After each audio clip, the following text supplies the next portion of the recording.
Ngiyikhetha Legulukudela inkosi enkulu ibhombela isitimela samaMpondo kwaba uNkulunkulu phakathi amen. Khona kwakubuhlungu kakhulu kanjalo-ke ukudliwa kwawo umhlaba wesizwe sakwaZulu nokubulawa kwezigidi zezinkulungwane zesizwe sabo abantu abamnyama isizwe sakwaZulu. AmaNgisi phela ayilokhu eqale ukubajuqa abantu abamnyama kusukela khona lena emaMpondweni asebefaka le nkolo yabo. Lapha bathi mase beyimukele le nkolo bajikelana bodwa abantu abamnyama bayisizwe samaMpondo.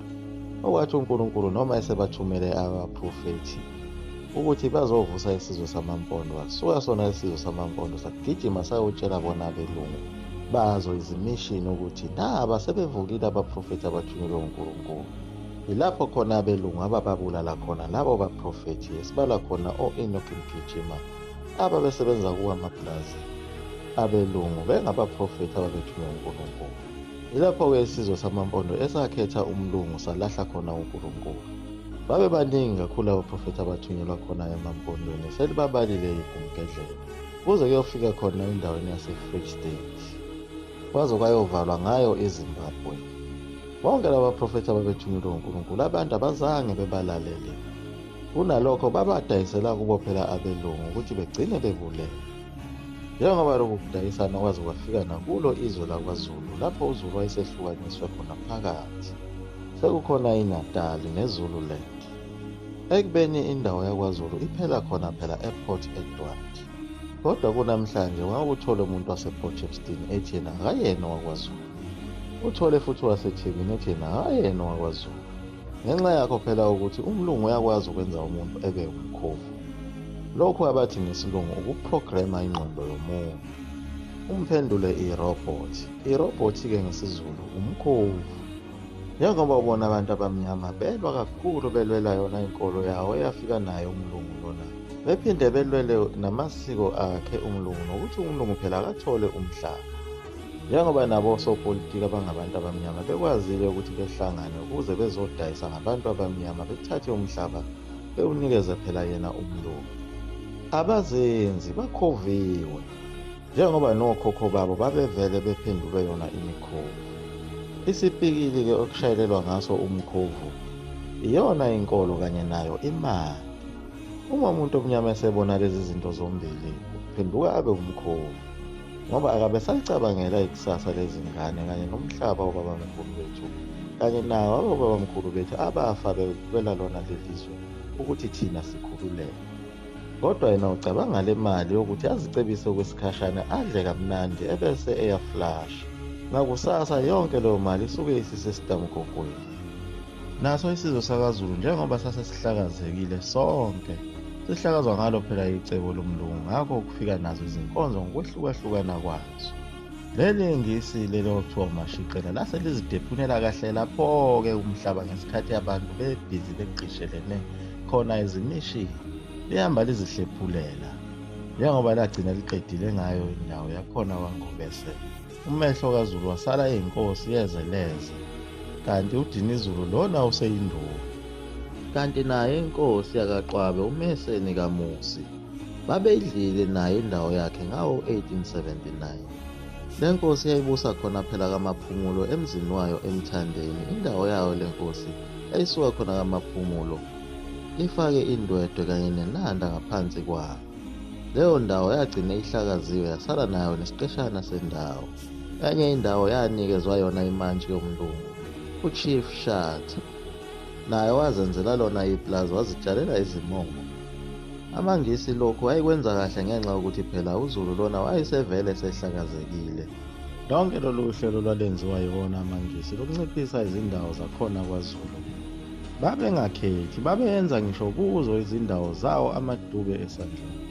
Indawo yedube esandlwana babeyithola kalula phela ngoba idube esandlwana lalisonta vele. Babevele belishumayezile khona phela esontweni baphinde balihlabelelisa izingoma ezazithi shiya umhlaba nento zawo thabatha umnqamlo ezweni umlandele. Befundiswe ngayo phela leya ncwadi yakhe uKing Leopold ukuthi akulunganga ukuceba, uma ucebile ngeke ubone umbuso wezulu. Liyahlabelela idube esandlwana lihlatshelisa zonke izingoma ezingazi ukuthi zisho ukuthini ngoba phela umlungu lento wayeyihlele kahle uyazi ukuthi into eyingoma Iyamjabulisa umuntu angabe sanaka nokuthi isho ukuthini. Njengoba amaduku esandla ngayihlabelela kuleli sonto lawo ethi sinqobile ngegazi lemvana. Lithi makabongwe uMessi, kodwa umhlaba udliwe nobabamkhulu bethu babulewe. Yini oyinqobile ngoba kuze kube namhlanje akukho lapho esinqobe khona. Kodwa namanje le ngoma isekhona. Phela wonke lo mhlaba udliwe yiwo amangisi. Iwona lona owaphendula wona amapulazi awo amangisi. Wadinwa kakhulu uNkulunkulu wahlisa isichotho esafike sabhubhisa yonke lento eyitshalwe yiwo amangisi. Kulezi ndawo ayeziqolile kubo abantu abamnyama.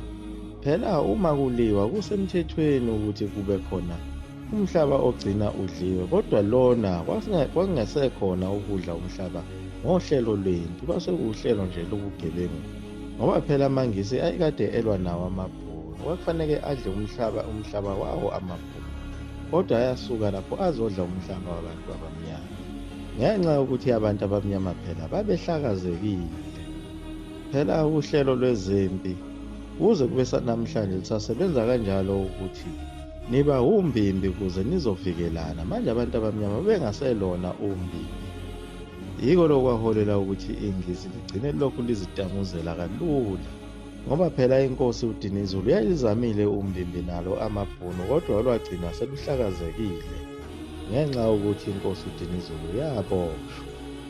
Noma isiphumile phela yayiphume ngayo iparuli ihlezi isafana noboshiwe ezweni lawo njengoba iyinduna. Phela lokho kwakuchaza khona ukuthi yonke imizamo kaShaka ayeyikhandile yehluleka phela ngoba yaqale yabhidlizwa kuye uDingane yokuhlanganisa izona izizwe zabantu abamnyama kuze zibe umbimbi. Ziqhashazwa kangaka nje lezi zizwe ingenxa yokuthi ziyinhlakanhlaka. Nazo lezi ezingaphesheya kothukela ezizibona zingcono ngoba phela sezisonda, bese kuthi lezi ezinganeno kothukela eZululand zithathwa njengakho ukuthi zingamabhinca ziziqhazi ngoba phela azifundile zisafaka amabheshu. Konke lokho kwakuyicebo laliphumelelisa kakhulu lona ingisi lokuthi libahlukanise abantu lenze lento ekuthiwa i-divide and rule. Ngoba phela nawo amabandla lawo elalifike nawo ngazo izimishini ayengamabandla obuKrestu, kodwa futhi nawo ehlukahlukene. Benzela phela ukuthi lesi sizwe simnyama singabi ndawonye ngoba sizobuyelwa ingqondo. Kukhona ibandla lamaRoma ngapha, elamaLuthela, elamaWeseli, i-American Board, Church of England namanye amaningi. Yikho lokho kwenza kwabalula phela ngalesi sikhathi sekufike sona lesi sibhicongo sasidalwe uye uNkulunkulu sakhe uzamcolo, isichotho phela lesi esaqoba savungula konke ukudla kwabelungu okukhona emasimini. Base-ke abelungu laba sebesebenzisa bona-ke ubuqili bokuthi bekhokhise laba bantu intela ukuze bezophesha wonke lo monakalo owenziwe yilesi sichotho. Le ntela futhi yayiyicebo lokuthi kuthathwe phela abantu abamnyama bayosebenza ukuze bezohola bese kubanjwa le ntela, ngenxa yokuthi sona isizwe sakwaZulu sasigolozile ukuyosebenzela abelungu. Ngoba phela isimo sasesingcono kakhulu manje emakhaya, bayasenga baphuza ubisi, badla uju lwezinyusi ensimini yase-Edeni. Wafika umlungu kanye nentela yakhe, wachitheka amagula obisi njengoba phela kwakukhokhelwa nazo izinja kanye namaqhugwana. Sekukhokhelwa manje amakhanda, ikhanda nekhanda lendoda liyakhokha, likhokha umpondo. Umpondo wawuyimali yayinzima kakhulu ngaleso sikhathi. Lokho kwase kuphoqa ukuthi wonke umuntu ufuneka abhukule aphume phela ahambe ayosebenza. Nalaba babegolozela ukuyohlahla zona izimoba zabo abelungu laba sekumele batotobele ngakhona inkopholo yakhe umlungu eyomhlakulela umoya. Kodwa lezi ndaba zafike zaba nzima kakhulu khona kwaZulu, lapho kwakunabantu khona babengasebenzi futhi besanda kudlelwa wona umhlaba wabo lona. Yafike yagadla yazwela kakhulu lento yalentela esifikile namhlanje yamakhaya. Yaguqa lapho ekumkhedlela mzulu ngafuthi omkhulu into leso kaphathe. Amen.